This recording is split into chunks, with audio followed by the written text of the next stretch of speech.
नमस्ते चैतन्य चंद्राय नमो नमस्ते। जय जय श्री चैतन्य जय नित्यानंद जय द्वैत चंद्र जय गौर भक्त वृंद। हरे कृष्ण कृष्ण कृष्ण हरे हरे, हरे राम राम राम हरे हरे। वंशाकल्पतरुभ्यश्च कृपा सिन्धुभ्य एव च पतितानां पावनेभ्यो वैष्णवेभ्यो नमो नमः। अनंत कोटि वैष्णव वृंद की जय।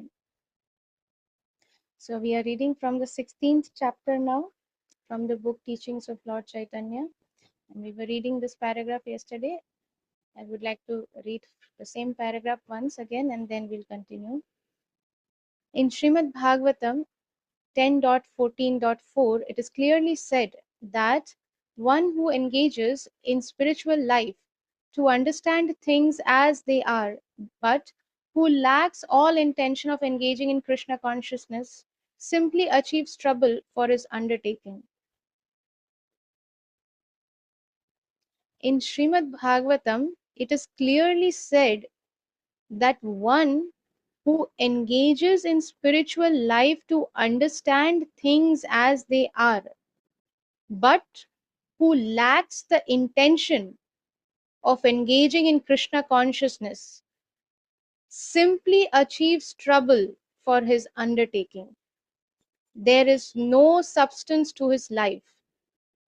Every living entity is part and parcel of the Supreme Lord, and therefore it is the duty of every living entity to serve that Supreme Whole.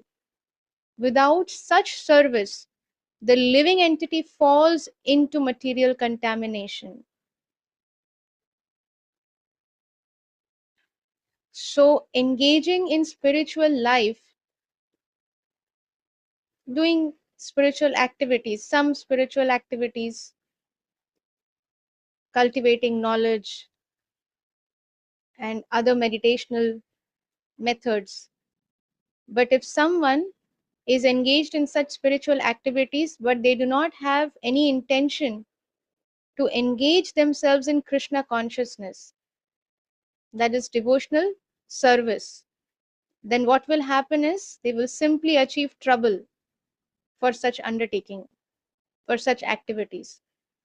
And there is no substance to such a person's life.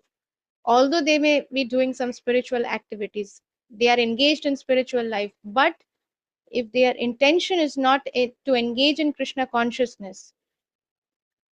Krishna consciousness means our consciousness is filled with Krishna. And when will that happen? When we are actively engaged in serving Krishna. When we are actively engaged in serving Krishna with love and devotion. The intention is to serve Krishna with love and devotion. It may happen that a person who is engaged with that intention to serve Krishna with love and devotion, but has many anarthas, but that person has 100% hope. But a person who is not engaged in Krishna consciousness but trying to do some kind of spiritual activities, some spiritual practice, everything is waste and they will only get trouble in return, nothing else. Very clearly mentioned that every living entity is part and parcel of the Supreme Lord, and therefore it is the duty of every living entity. Duty means dharma. Dharma doesn't really mean religion.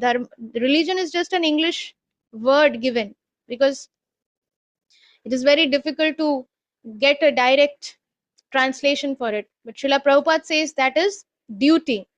What is our eternal duty? We are eternally part and parcel of the Supreme Lord. Therefore, our eternal duty is to serve that Supreme Whole.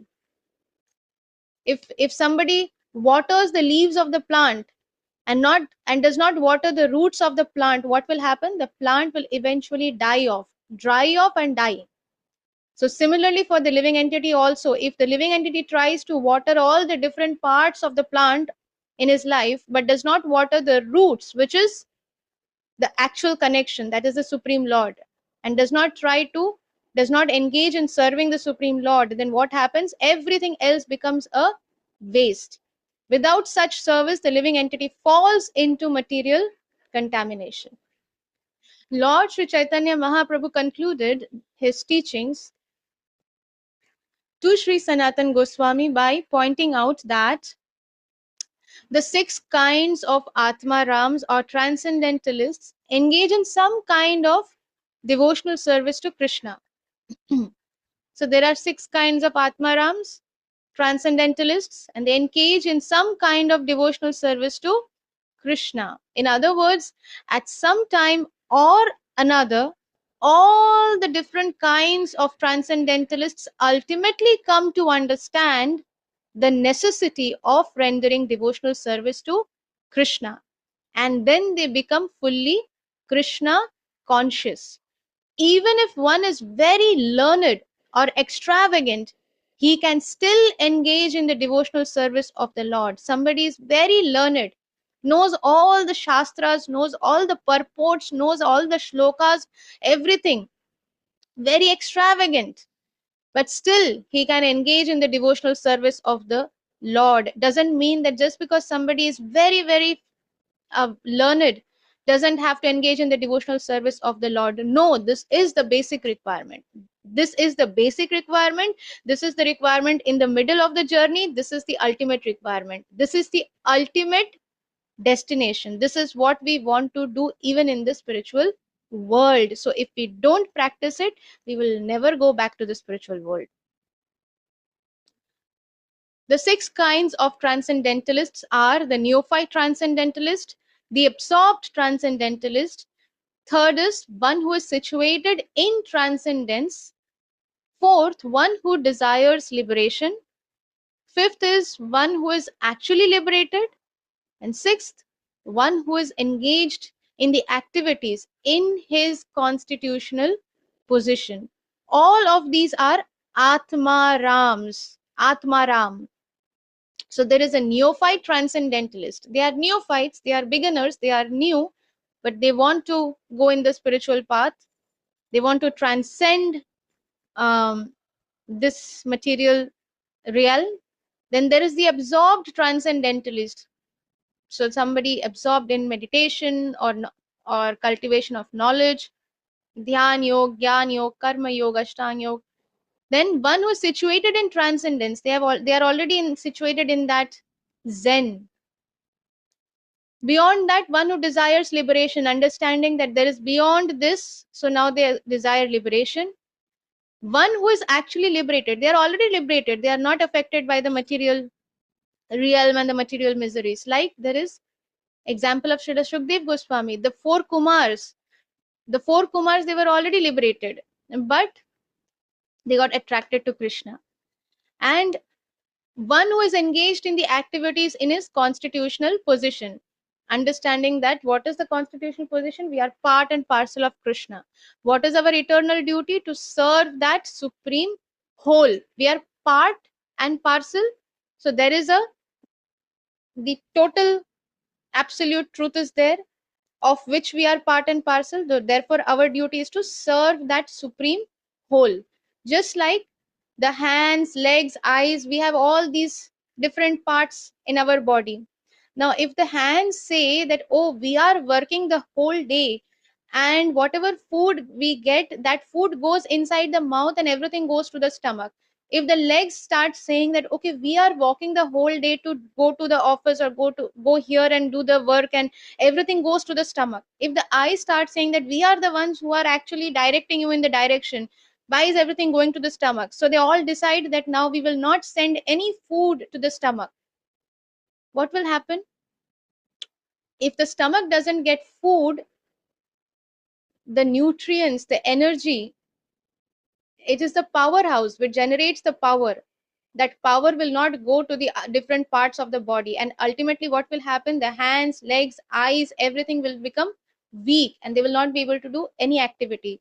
So similarly, if we don't put our complete absorption, and we do not do what is required at the actual source, then there is no point of doing other things, because everything else will go a waste. Everything will become waste.